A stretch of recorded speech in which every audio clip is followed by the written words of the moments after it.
আমার কাছে ডায়াবেটিসের রুগী। আমি তারে বললাম, তুমি করলা এনে ভালো করে পানিতে ডুবাইয়া ফরমালিন থাকলে ওইটা চলে যাবে, 15 মিনিট ভিজাই রাখলে ওইটা চলে যায়। তারপরে এই করলাটাকে ব্লান্ডার করে রস নিয়া, ওই রস সাথে তেলাকুচা পাতা নাকি কুচিলা পাতা, একই নাম, তেলাকুচা বা কুচিলা পাতা, ওই পাতার রস নাও, নিয়া নিম পাতার রস একটু মিশাও, 3 রস মিলাইয়া সকালে একটু খাও। আর দুপুরে বা বিকালে তুমি সজনা পাতাকে শুকাইয়া গুঁড়া করে 2 চামচ পানিতে গলাইয়া খাইয়া নাও। তোমার ডায়াবেটিসের 14 গোষ্ঠী তোমার জীবন থেকে পালাবে। কয়েকজনকে দিছি, প্রত্যেকে কারো 18, কারো 24, কারো কত, পরে এগুলি 15-20 দিন খাইয়া কয় এখন 5-5-এর মধ্যে 80 নামছে।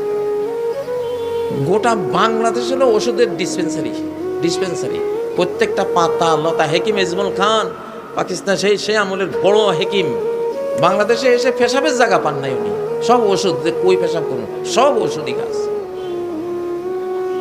এইরকম এগুলি খাইলে এসব ক্যান্সার ইত্যাদি এইসব জিনিস সহজেই, কোনো কৃত্রিম ওষুধ খাবেন না।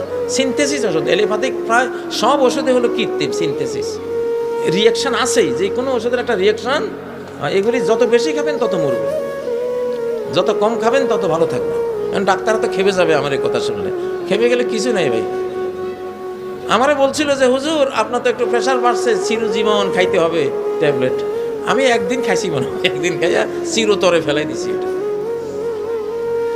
কিচ্ছু নাই। আপনি নারিকেল তেল খাবেন, খাঁটি নারিকেল তেল। বিশ্বে নারিকেল গাছ হলো সকল রোগের সেবা। বাংলাদেশের নারিকেল যেমন কালোজিরা সর্বরোগের সেবা, আমাদের নারিকেল গাছ সর্বরোগের সেবা।